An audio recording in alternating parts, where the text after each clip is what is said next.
Dear Papa Dudut, sa lahat po ng mga nakatutok ngayon, huwag kalimutan na mag-like, mag-share, at mag-subscribe. Bago ang lahat ay gusto ko munang magpasalamat sa inyo dahil napili ninyong itampok ang aking istorya sa inyong programa. Isa kasi ako sa mga masusugid ninyong tagapakinig at nangarap din ako noon na isang araw ay istorya ko naman ang maitampok sa Papa Dudut YouTube channel. Kaya napakasaya ko ngayon dahil dream come true ang pagtatampok ninyo sa aking kwento. Nalaman ko din na kayo ay napapakinggan na rin sa Spotify, kaya naman sobra talaga ang tuwa ko. Papa Dudut, ako si Danny Manalo. 24 years old na ako sa ngayon at isang working student. Nagtatrabaho ako ngayon bilang receptionist sa main branch ng isang bangko dito sa Makati. At tuwing gabi naman ay nag-aaral po ako. Galing ako sa isang mahirap na pamilya dito sa Iloilo. Magsasaka ang aking mga magulang. Bagamat hirap kami sa buhay ay nakakapag-aral kaming 4 na magkakapatid noon sa isang public school. May 2 kilometro ang layo mula sa aming baryo. Masasabi kong isa akong matalinong mag-aaral dahil nagtapos akong valedictoria noong elementarya at nangunguna sa ranggo noong tumungtong ako sa 1 at 2 taong ko sa high school. Pero Papa Dudut, nang sumapit na ako sa grade 9 ay binagyuhan ng pagsubok ang aming pamilya na naging dahilan upang tumigil ako sa pag-aaral. Namatay kasi ang aking mga magulang kaya bilang panganay sa magkakapatid ay ako ang sumalo ng lahat ng mga responsibilidad. Bagamat nasa pangangalaga ng aking tiyahin ang aking mga kapatid ay nagsumikap po akong magbanat ng buto para may ipantusto sa aking mga kapatid. Doon ko naisipang makipagsapalaran sa Maynila. Pagdating ko sa Maynila ay sari-saring trabaho ang pinasok ko. Janitor, magbubukid, at naglalako ng mineral water at ibang mga klaseng pamatid-uhaw sa kalsada ng Espanya sa Maynila. Doon ay may nakadiskubre sa akin na isang bakla. Sabi niya, hindi raw bagay sa akin ang trabaho ko dahil ayon sa kanya ay may itsura daw ako. Kaya inalok niya ako ng trabaho bilang isang macho dancer at stripper sa isang gay bar. Bagamat nag-aalinlangan ako ay tinanggap ko ang trabahong iyon dahil malaki-laki daw ang kikitain dahil nga sa pangarap ko na pag-aralin ang aking mga kapatid sa probinsya. Kaya't kumagat ako sa alok at naging isang stripper sa gay bar. Papa Dudut, sa puntong ito, inaamin ko sa inyo, isa akong bisexual. Bagamat nagkakagusto ako sa mga babae, ay hindi ko maiwasang humanga at magkagusto rin sa mga kapwa ko lalaki. Dumating din sa puntong nakipagrelasyon na ako sa kapwa lalaki. Pero Papa Dudut, inaamin ko na hindi ako naging masaya. May hinahanap kasi ako sa isang relasyon, pagmamahal. Hindi ko kasi makita ang pagmamahal na yon sa mga nakakarelasyon ko kaya hindi nagtagal ang relasyon na yon. Kaya simula noon ay hindi na ako pumasok sa pakikipagrelasyon sa kapwa lalaki. Natatandaan ko. Isang gabi na late ako sa trabaho dahil naipit ako sa malalang trapiko. Tumawag sa akin ang aking boss na si Papo Ramon at pinagalitan ako sa pagiging late ko. Siyempre ay humingi na lamang ako ng paumanhin. At nang makita kong walang usad na ang trapiko, ay nagpasya na lamang akong bumaba ng jeep para maglakad. Total ay may 1 kilometro na lamang ang layo ko sa gay bar na pinagtatrabahuhan ko. Pero sa hindi inaasahang pangyayari ay may sasakyang bumangga sa akin na siya kong ikinatumba. Napaaray ako sa sobrang sakit habang nakasalampak sa kalye. Hindi ko maigalaw ang mga binti ko. Samantala, bumaba naman ang driver ng kotseng nakabangga sa akin at agad niya akong inalok ng tulong. I'm sorry. Halika, tulungan na kita. Dalhin na kita sa doktor, wika pa ng driver. Huwag kang mag-alala. Sagot ko ang lahat ng gastos. Dagdag pa niya. Papa Dudut, hindi ko makalimutan ang araw na yon. Hindi ko alintana ang bali sa binti ko at mga galos sa katawan ko. Sapagkat sa lalaking nakasagasa sa akin noon, nakatuon ang aking atensyon. Sa puntong iyon ay inaamin ko na humanga ako ng todo sa lalaking iyon. Guwapo, matangkad, matipuno ang pangangatawan at talagang barakong-barako ang boses. Sa totoo lang ay nanliit ako dahil walang-wala ang itsura ko sa itsura niya. Probinsyano pa rin kasi ang itsura ko samantalang ang lalaking nakasagasa sa akin ay mukhang Manilenyo. Kung tutuusin ay hindi nga mukhang Pinoy ang lalaking yon. Siguro kung naging macho dancer lamang siya ay tiyak na mas mabenta siya kesa sa akin. Inaamin ko rin papadudot na nainggit ako sa lalaking iyon sapagkat isa siyang mayaman samantalang ako ay kailangan pang magpakababa bago kumita ng pera. Palibhasa ay nasa kotse, damit at Rolex ay masasabing mayaman talaga ang lalaking nakadisgrasya sa akin. Pati nga siguro yung suot-suot niyang salamin sa mata ay mahal din yata. Kaya hindi ko maiwasang ikumpara ang aking sarili sa kanya. Pinangarap ko rin kasi na maging mayamang tulad ni Gregorio. Ngunit sadyang madamot lang siguro ang tadhana, kaya isinadlak ako sa mahirap na buhay. Hindi basta-basta ang ospital na pinagdalhan sa akin ng lalaking iyon. Alam ko kasi noon na mayayaman lamang ang nagpapagamot sa ospital na iyon. Nang may dala ko doon ay agad akong inasikaso at ginamot ng mga nurse habang ang mayamang lalaking iyon ang sumagot sa lahat ng bills at gamot ko. Doon ko napagtanto na nabalian ako sa binti. At ang sabi pa ng doktor na tumingin sa akin ay kailangan daw akong magstay doon ng ilang araw. Alam ko na mangangahulugan iyon ng panibagong gasto sa lalaking iyon. Ngunit bale wala iyon sa kanya. Sabi niya sa akin na ang gusto lamang niya ay gumaling ako. Pagkatapos ng lahat ng kanyang obligasyon ay nagpaalam at umalis na ang lalaki. Akala ko pagkatapos noon ay hindi na kami muling magkikita pa. Ngunit kinaumagahan sa ospital, nagulat na lamang ako na biglang dinalaw ako ni Gregorio. May dala siyang isang basket at punong-puno ito ng mga sariwang prutas tulad ng oranges, grapes, kiwi at mansanas. "Kumusta ka na pare?" tanong niya sa akin. "Medyo okay na. Yun nga lang kailangan kong magsaklay dahil sa semento ko sa binti." Sagot ko sa kanya. Pagkatapos noon, papadudot ay nagkwentuhan na kami ni Gregorio. Mabait naman siya at hindi boring magkwento. Doon ko rin nalaman sa kanya na naalala niya sa akin ang bunso niyang kapatid na lalaki. Samantala, nang tanungin niya ako noon kung ano ang trabaho ko ay hindi ako nakasagot. Nahihiya kasi akong aminin ang totoo sa kanya. "Bakit ka naman nahihiya, Danny? As long as marangal ang trabaho mo, bakit mo naman ito ikakahiya?" Sabi pa niya sa akin. Ang sabihin ko sa kanya ay nahihiya ako kasi hindi marangal ang trabaho ko. Reply ko sa kanya. Isa akong macho dancer at stripper, pag-amin ko. As expected ay nagulat si Gregorio sa ipinagtapat ko sa kanya. Pero kinalaunan ay nagsabi siya sa akin na wala naman ako dapat ikahiya dahil mukhang full package raw ako. Napangiti lamang ako sa sinabi niyang yon. "Gusto mo ba ang trabaho mo? Masaya ka ba sa pagiging macho dancer?" Curious na tanong niya sa akin. Sa totoo lang, ayoko sa trabaho ko pero wala akong mapagpilian kasi malaki ang perang kinikita ko doon. Hindi naman ako makakahanap ng matinong trabaho kasi second year high school lang ang narating ko. Alam kong may mga desenteng trabaho na akma sa narating ko tulad ng janitor o waiter. Kaso may mga pinapakain pa akong nakababatang kapatid sa probinsya. Sinusustentuhan ko silang lahat.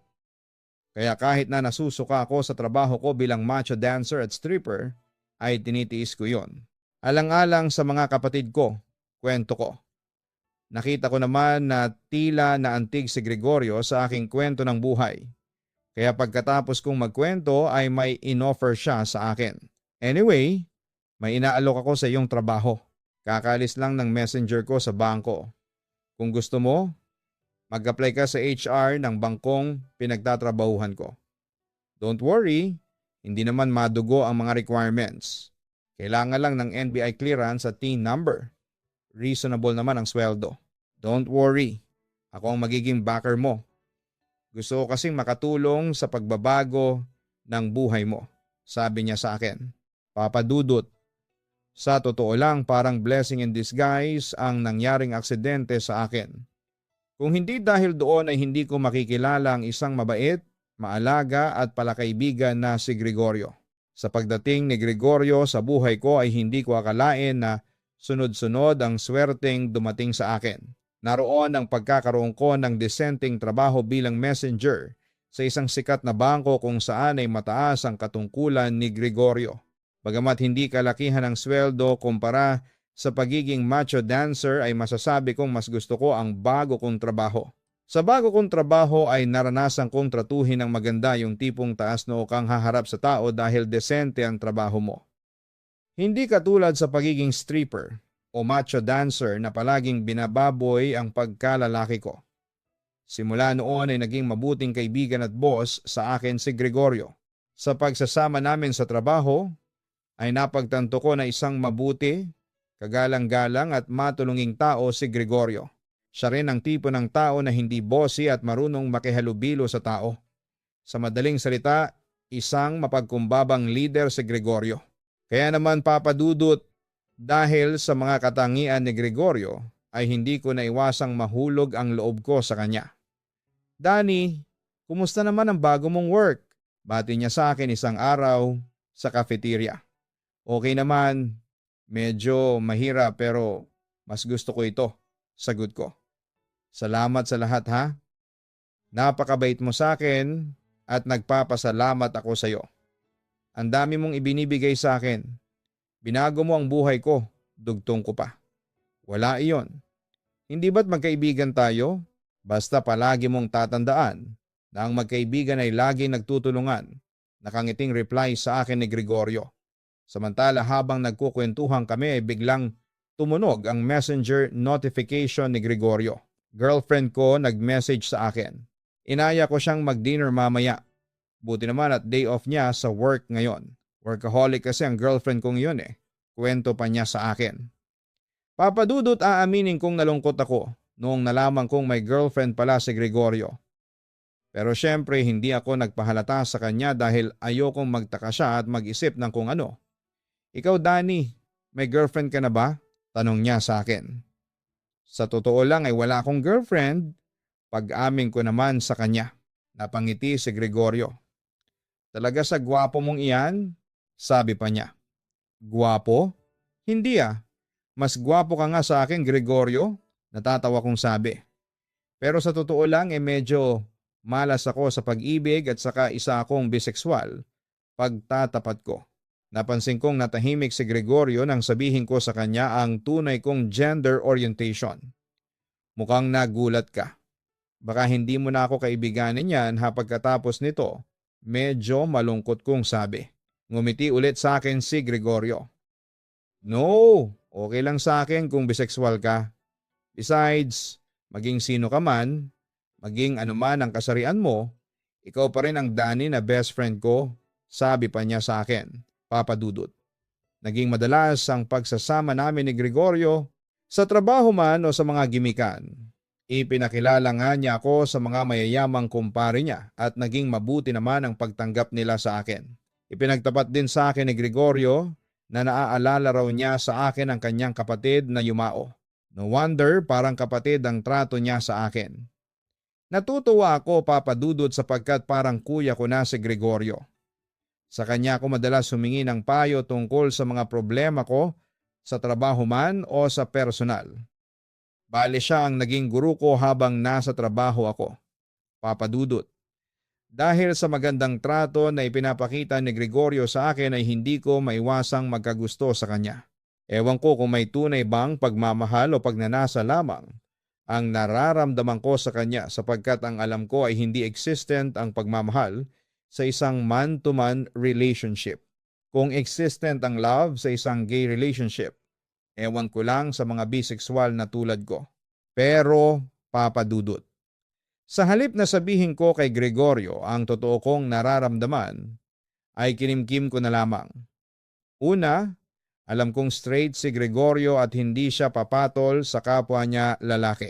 Pangalawa ay kapatid lamang ang turing niya sa akin. Kaya nga papadudot, madalas akong usigin ang aking konsensya dahil walang kaalam-alam si Gregorio na pinagpapantasyahan ko na siya. Pero lalo pa yatang napasama ang pagkimkim ko ng aking nararamdaman para kay Gregorio. Araw-araw kasing sumisilakbo ang aking pagnanasa sa kanya. Dumating sa puntong hinahalikan ko na ang larawan niya. Sinikap ko rin na hindi makahalata si Gregorio sa aking nararamdaman na pagkagusto sa kanya. Kaya nag-decide akong umiwas na lamang sa kanya. Ngunit kahit na anong gawin kong pag-iwas noon ay palaging may humahatak sa aking katawan patungo kay Gregorio. Hanggang sa isang gabi, isang tawag ang aking natanggap mula sa aking kaibigan. At nagulat ako nang sabihin niya sa akin na hiwalay na sila ng girlfriend niya, Papa Dudut. Sobra talaga akong naawa kay Gregorio, lalo na noong dinalaw ko siya sa kanyang condo unit at doon ay first time ko siyang makitang umiiyak. Ang sama ni Patricia. Ipinagpalit ako sa isang lesbiana. I can't believe it. Ganito pala ang mabigo sa pag-ibig. Sobrang sakit. Wika niya habang lasing. Oo, Gregorio, naiintindihan kita. Alam ko ang sakit ng mabigo sa pag-ibig pero hindi sagot ang alak para sa kinikimkim mong kabiguan. Lalo mo lang pinahihirapan ang sarili mo, naaawa kong sabi sa kanya. Talaga, Danny, naiintindihan mo ako? Kailan ka pa nabigo sa pag-ibig? Tanong niya sa akin. Maraming beses na akong nabigo sa pag-ibig, tugon ko. Katulad na lamang ngayon, pabulong ko pang dagdag. Anong ibig mong sabihin? Kanino ka naman nabigo? Tanong ulit sa akin ni Gregorio. Samantala'y narealize ko rin ang pagkakamali ko at nahiya na akong sagutin ang kanyang katanungan. Ngunit persistent si Gregorio na malaman ang totoo sa sinabi ko. Kaya no choice ako kundi ang aminin sa kanya ang totoo. Sa iyo, Gregorio, halos pabulong kong wika pero alam kong narinig iyon ng lalaki sa harapan ko. Ang little brother ko ay may lihim na pagnanasa pala sa akin. Natatawang wika pa ni Gregorio. Ngunit agad ko yung kinontra at sinabing hindi pagnanasa ang nararamdaman ko para sa kanya kundi pag-ibig. Sa puntong iyon, tahimik na tinitigan lamang ako ni Gregorio. Hindi naman ako makatingin sa kanya ng diretsyo dahil na rin sa hiya. Maya-maya muli siyang nagsalita. Kung sakaling ako si Jeannie at bibigyan kita ng isang kahilingang may katuparan, ano iyon? Panunukso sa akin ni Gregorio. Kahilingan. Simple lang ang kahilingan ko ang makasama ka. At mahalin ako tulad ng pagmamahal na ibinigay mo kay Patricia, sagot ko sa kanya. Okay, your wish is my command, lasing na biro sa akin ni Gregorio. O, nasa iyo na ang katawan ko, pinapaubaya ko na sa iyo. Siyempre naguluhan ako sa sinabi niyang iyon ng aking kaibigan. Pero isang nagiinit na halik ang ibinigay niya sa akin. Nung una ay sinubukan kong makawala ngunit mahigpit ang pagkakahawak niya sa akin. Hanggang sa huli ay sumuko ang aking katawang lupa. Papa Dudut, hindi ko makalimutan ang gabing iyon habang gumagawa kami ni Gregorio ng milagro sa condo unit niya. Masasabing dream come true ang pag-angkin niya sa kaloob-looban ko. Kung magmamahalan kami ni Gregorio noong gabing iyon, ay parang wala nang naghihintay na bukas sa amin. Sinamantala ko ang pagkakataong iyon para ipakita kay Gregorio kung gaano ko siya kagusto o kamahal. Kaya nang matapos iyon ay nakatulog ako nang may ngiti sa mga labi ko. Pero Papa Dudut, nagulat na lamang ako kinabukasan nang magising akong nakatingin sa akin si Gregorio. Bakas ko sa kanyang mga mata ang lungkot na siyang nagpakirot sa puso ko. Kahit na walang salitang lumalabas sa kanyang bibig ay batid kong nagsisisi siya sa mga nangyari sa amin noong nakaraang gabi. Pagkatapos noon ay naligo siya at nagbihis at pumasok sa trabaho. Simula noon ay iniwasan ako ni Gregorio. Nakaramdam ako ng sobrang kirot sa puso ko nang muli kaming magkaharap ni Gregorio sa opisina. Bagamat mabait pa rin siya sa akin ay napansin ko na malaki na ang pinagbago niya. Professional na niya akong hinaharap kahit na tapos na ang aming trabaho. Hindi na rin sumasabay sa akin si Gregorio sa pagkain. Hindi na siya katulad ng dati na parang kapatid ang trato niya sa akin. Dahil sa hindi ko matanggap ang pagbabago ng pakikitungo sa akin ni Gregorio, kaya isang araw ay nag-decide akong harapin siya. Gregorio, iniiwasan mo ba ako? Tanong ko sa kanya. Nang minsang magkasalubong kami sa parking lot ng opisina. Parang ayaw mo na akong kausapin. Ano bang nagawa ko sa iyo na masama? Bakit nagiba na ang trato mo sa akin? Sorry doon sa nangyari sa atin noong isang linggo. Hindi dapat nangyari iyon, wika ni Gregorio. Kaya lang naman nangyari sa atin iyon Dahil gusto natin ang isa't isa, ang sabi ko naman. Ngunit hindi nagbago ang expression ni Gregorio.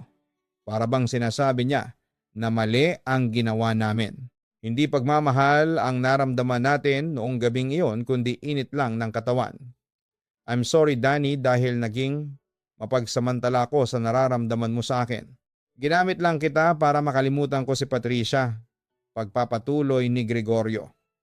Sa puntong iyon ay tinanong ko siya. Mahal mo ba talaga ako, Gregorio? Mahal kita, Danny, pero bilang kapatid. Sa totoo lang, Danny, pinag-isipan ko ng matagal ang nararamdaman ko sa iyo.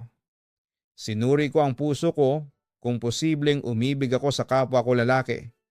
Tatapatin na kita ha, hindi ko kaya. I'm sorry, Danny, pero hanggang sa pagiging kaibigan lang ang kaya kong ibigay sa iyo. Kung sa bagay, kasalanan ko naman ang lahat dahil nahulog ang loob ko sa iyo. Naging mapagsamantala ako nang malasing ka noong isang gabi. Hindi ko dapat hinayaan na mangyari sa atin ang lahat ng iyon noong gabing iyon. Patawad, Gregorio, kung pinagsamantalahan kita. Sa oras na iyon ay hindi ko na napigilan ang umiyak sa harapan niya. Agad naman akong niyakap ni Gregorio para pakalmahin. Huwag ka nang umiiyak. Wala ka dapat na ikahiya at ikahingi ng tawad sa akin. Nasasaktan ako kapag nakikita kong umiiyak ang brother ko. Tumingin lamang ako sa kanya habang pinupunasan niya ang mga luhang pumapatak sa aking mga mata. Huwag kang mag-alala, Danny. Hindi pa rin nagbabago ang pagtingin ko sa iyo despite na mga nangyari sa atin noong isang gabi. Ako pa rin ang Gregorio na nakilala mo noon. Pagtatapos niya, Papa Dudut. Iyon na siguro ang pinakamasakit na parte ng aking buhay. Ang i-reject ni Gregorio bilang mangingibig niya. Bagamat masakit sa akin, pinili kong tanggapin ang katotohanan na hindi papatol sa kapwa niya lalaki si Gregorio. Lasing lamang siya noon, kaya may nangyari sa amin. Kaya sinikap ko sa aking sarili na burahin ang lahat ng pagpapantasya ko kay Gregorio at kailangan kong tanggapin na hanggang kaibigan o kapatid lamang ang kaya niyang ibigay sa akin. Ilang buwan din ang lumipas bago ako naka-move on at sa mga panahong iyon ay pagmamahal na ng isang kapatid ang nararamdaman ko para kay Gregorio. Samantala isang araw ay sinamahan ako ni Gregorio sa sementeryo para dalawin ang puntod ng kanyang bunsong kapatid na si Joaquin. Kung nabubuhay lang ang kapatid ko, magkasing edad kayong dalawa, Danny, ang sabi pa ni Gregorio. Nang titigan ko ang puntod ay tama nga siya. Magkapareho kami ng araw ng kapanganakan. Kaya magaan ang loob ko sa iyo, Danny. Dahil sa mga similarities ninyo ni Joaquin, dagdag pa niya. Teka, ano bang kinamatay niya? Curious kong tanong sa kanya. Doon ay napansin kong lumungkot ang ekspresyon ng mukha ni Gregorio. Parang maiiyak. Actually, Danny, kasalanan ko kung bakit namatay ang aking kapatid. Nalungkot naman ako sa sinabi niya ni Gregorio. Sa kabilang banda, muli siyang nagpatuloy. Irresponsable kasi ako na kapatid noon. Isang special child si Joaquin. At bilang kuya ay sa akin madalas pinababantayan ng mga magulang ko si Joaquin. Ngunit isang araw ay nagpabaya ako at nalunod at namatay ang kapatid ko sa swimming pool.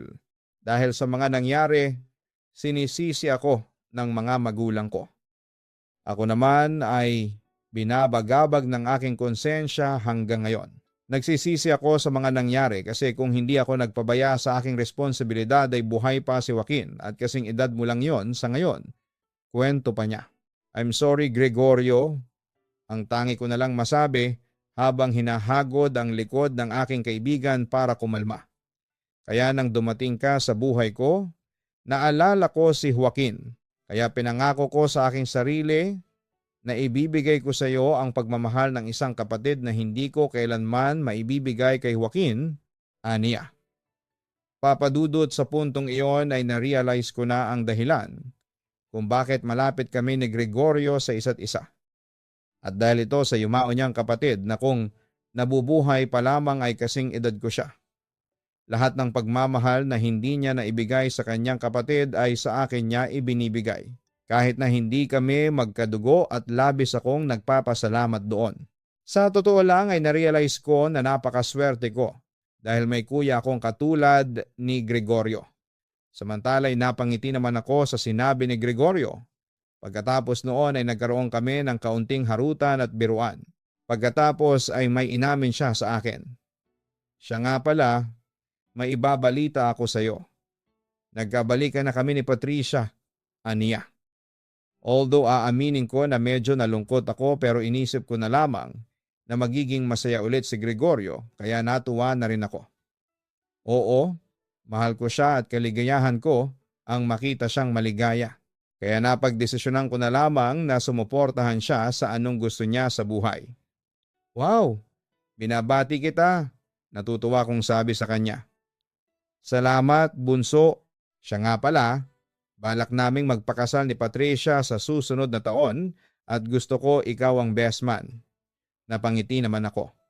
Oo ba, karangalan ko maging best man sa kasal ng aking best friend at kuya, ang sabi ko pa sa kanya. At iyon nga papadudot, after 3 months ay nabalitaan ko na lamang na nag-propose na ng kasal si Gregorio kay Patricia at tinanggap naman iyon ng kanyang girlfriend. Siyempre natuwa ako para sa aking kaibigan at big brother kaya isa ako sa nagplano ng kanilang kasal. Tinulungan ko silang maghanap ng wedding planner at nang makahanap ay nagsimula na ang preparation. Noong Disyembre ng nakaraang taon ay nagpakasal na si Gregorio at ang kanyang girlfriend at ako ang kanyang best man. Naging successful naman at masaya ang kinalabasan ng intimate wedding. Samantala, kamakailan naman ay na-promote ako mula sa pagiging messenger hanggang sa pagiging receptionist. Sa tulong ni Gregorio ay naipagpatuloy ko ang aking pag-aaral tuwing gabi. Desidido talaga akong makapagtapos ng pag-aaral dahil pangarap kong maging isang bank executive balang araw. At sa awa naman ng Diyos ay nababalanse ko ang oras sa trabaho, pamilya, pag-aaral at syempre sa love life. Anyway, kung love life naman ang pag-uusapan, hindi naman ako magpapahuli. Masaya ang aking buhay pag-ibig sapagkat nakahanap na rin ako ng pag-ibig sa katauhan ni Cecilia na nagtatrabaho din sa bangko na pinapasukan ko. Kay Cecilia ko nahanap ang pagmamahal na hinahanap ko sa isang relasyon at kumbinsido ako na siya na rin ang mapapangasawa ko sa hinaharap. Sa ngayon ay magkapatid pa rin ang turingan namin ni Gregorio at mas lalong tumibay ang pagkakaibigan namin. Ginagawa pa rin namin ang dati naming nakagawian noon. Sa kabilang banda ay kinuha ko na ang aking mga kapatid mula sa probinsya upang dito na manirahan. Ako na rin ang nagpapaaral sa mga kapatid ko na bagamat mahirap ay kinakaya ko alang-alang sa kinabukasan nila. Papadudot, maraming salamat po sa pagtampok mo sa aking istorya. Naway maging inspirasyon ang aking buhay. Salamat sa inyong mga tagapakinig. Sa mga gustong magbagong buhay ay hindi pa huli ang lahat. Palaging handa ang Diyos na tumulong sa inyong pagbabagong buhay. Hanggang dito na lamang po, Papadudot. More power! Magandang gabi sa inyong lahat. Lubos na gumagalang Danny Manalo. Maraming salamat kay Danny sa pagbabahagi mo ng iyong napakagandang kwento sa Papadudot YouTube channel. Nakakatuwa at nakaka-inspire na marinig na mula sa pagiging macho dancer ay sinikap mong baguhin ang iyong buhay. Buti na lamang at nandyan si Gregorio na gumabay sa iyo sa lahat ng oras. Hindi man naging successful ang pag-ibig mo kay Gregorio pero nagkaroon ka naman ng big brother na nagmamahal sa iyo at naniniwala ako na ang pagmamahal ng isang kapatid o kapamilya ay isang mataas na uri ng pag-ibig kumpara sa makamundong pag-ibig o pagnanasa. Napakaswerte mo, Danny, dahil may isang taong busilak ang pagmamahal at concern sa iyo kaya pahalagahan at ingatan mo yon.